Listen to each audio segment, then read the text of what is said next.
Primeiro eu gostaria de dizer que uma das coisas boas e bonitas de ser padre é a gente poder conhecer e conviver com várias comunidades.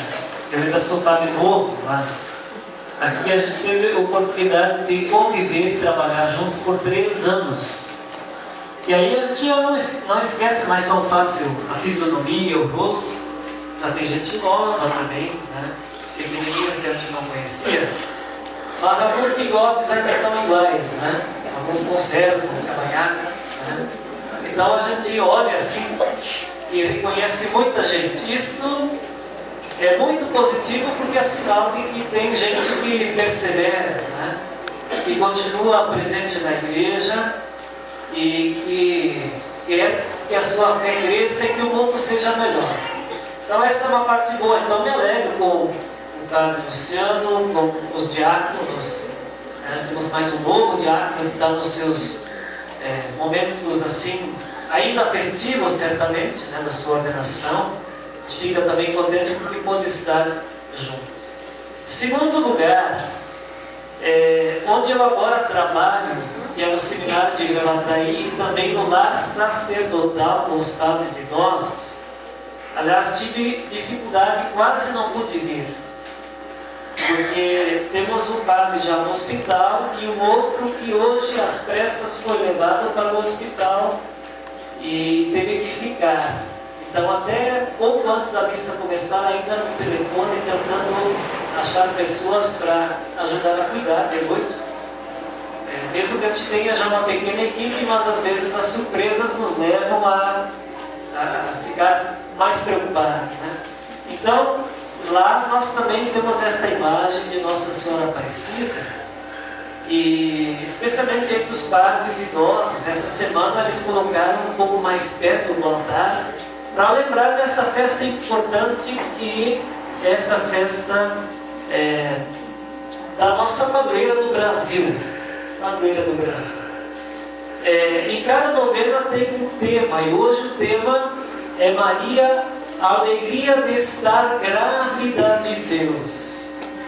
Maria e a alegria de estar grávida de Deus. O que será que a gente pode conversar sobre isso? Em primeiro lugar, lembrar que Maria sempre foi uma pessoa com os pés no chão, conhecendo bem a sua realidade, e que ao mesmo tempo estava com o ouvido e o coração muito aberto para Deus.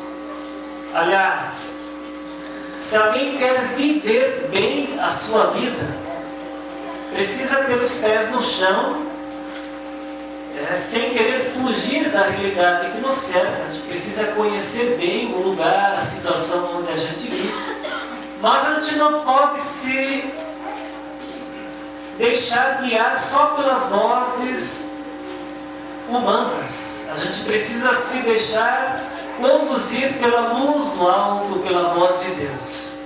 E no tempo de Maria havia muitas dificuldades. Por isso se esperava um Salvador.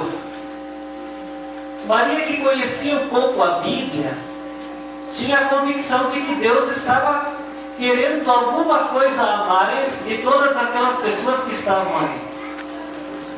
E de repente foi uma grande surpresa para ela ao saber que o anjo de Deus chegou exatamente para ela, fazendo o convite para ser a mãe do Salvador. De repente alguém vai pensar assim: puxa, mas que honra, que coisa fenomenal, que coisa boa. Sim, mas Maria sabia e conhecia as Escrituras que rezavam dizendo que a mãe do Salvador ia trazer este grande presente ao mundo, Jesus, Filho de Deus, mas que também o coração dela seria transpassado de dor, porque este mesmo Filho não seria assim tão bem aceito. Em outras palavras, a mudança que Deus quer trazer para o mundo, ela não é sempre tão aceita por todas as pessoas. A mudança que Deus ainda hoje quer trazer ao mundo não é tão bem aceita por todas as pessoas. E mesmo pessoas de fé podem ainda hoje ter dificuldade de acolher Deus. Vou falar um pouco mais sobre isso.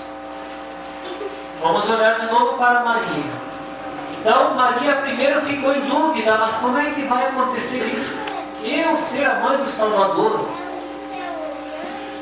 Ela se encheu de alegria, por quê? Porque ela sabia que Deus é grande.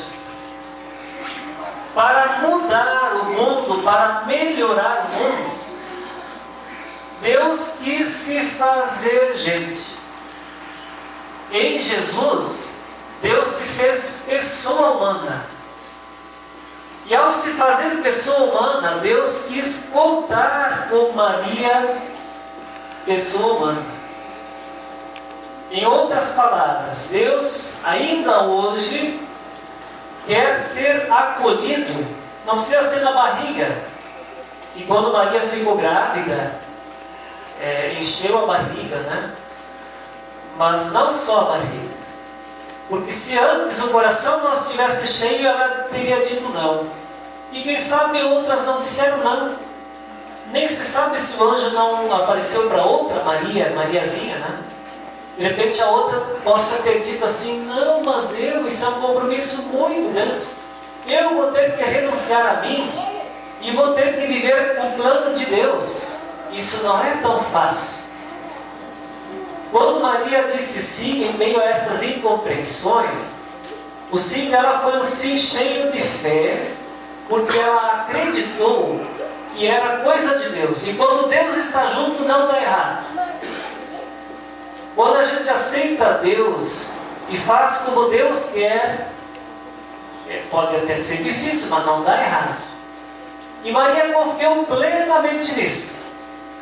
Tanto é que a barriga dela cresceu e nasceu Jesus e dividiu a história. Nós ainda hoje dizemos antes de Cristo e depois de Cristo. Nós cristãos acreditamos que Ele é o Salvador.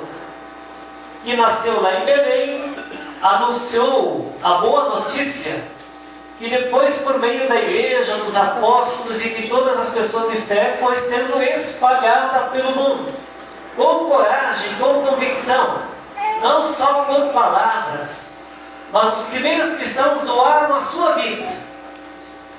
São Paulo é o grande modelo, um deles, e dizia assim, já não sou eu que vivo, é Cristo que vive em mim.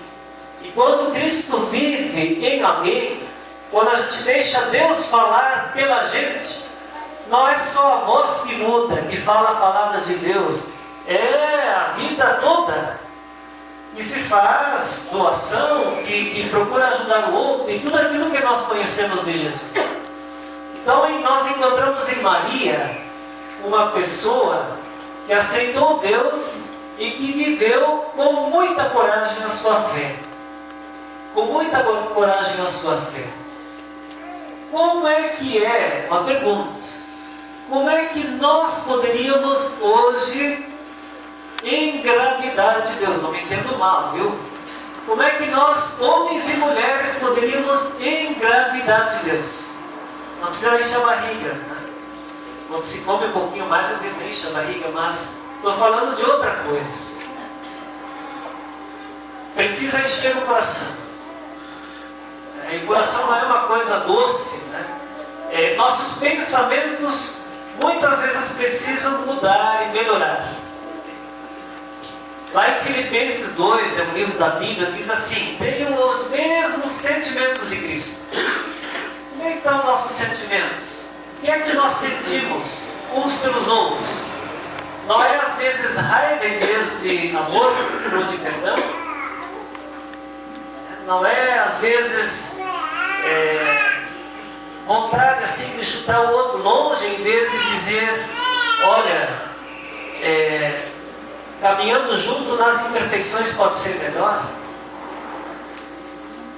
Aí é bom a gente lembrar o que é que a gente poderia melhorar, porque não é só Maria que foi convidada para ajudar a transformar o mundo.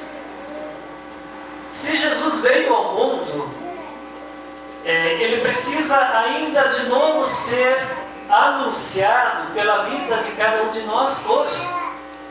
Hoje se fala, talvez até se fale bastante de Jesus. Mas para viver Jesus no nosso tempo, precisa de uma convicção religiosa muito grande. Muita gente ainda tem medo de viver as coisas de Deus. Perfeitos a gente não vai ser. A perfeição é meio difícil, mas nós somos convidados a nos tornar mais parecidos com Jesus. E se isso acontecer, o mundo vai mudar. Se nós começarmos aqui, o mundo vai mudar. A alvorada vai ser diferente.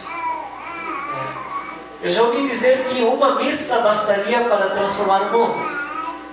Se a gente aprender as lições do altar, se a gente ouvir e guardar, meditar e fazer acontecer o que Deus nos pede.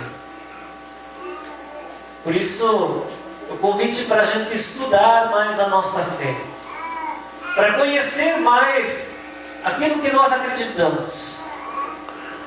E aí é bom perguntar: como é que está sendo a nossa fé? Ela é vivida diariamente ou só de vez em quando?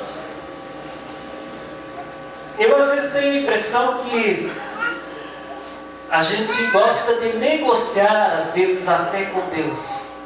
A gente diz assim: ó Deus, tu me faz isso, eu faço aquela promessa. Tu me faz aquilo lá, eu faço outra promessa. Se eu ganhar a loto, eu te dou metade. Nós temos que partir do princípio de que Deus é bom e só quer o nosso bem. Então, quanto mais nós colaborarmos com Ele, mais o mundo pode ser melhor. Se ainda existe muita maldade no mundo, é sinal de que há corações que não estão contagiados de Deus. E é bom que os outros comecem? Não, é bom que a gente comece a ser melhor. Talvez hoje o convite de Nossa Senhora, ou as palavras de Nossa Senhora sejam assim: meus filhos, vale a pena dizer sim. Coragem. Sabe que Nossa Senhora conhece também nossa situação, conhece nossos sofrimentos, conhece a vida, conhece as dificuldades do mundo. Deus conhece as tramóias, as artimanhas e alguns corações que pensam mal. Deus conhece.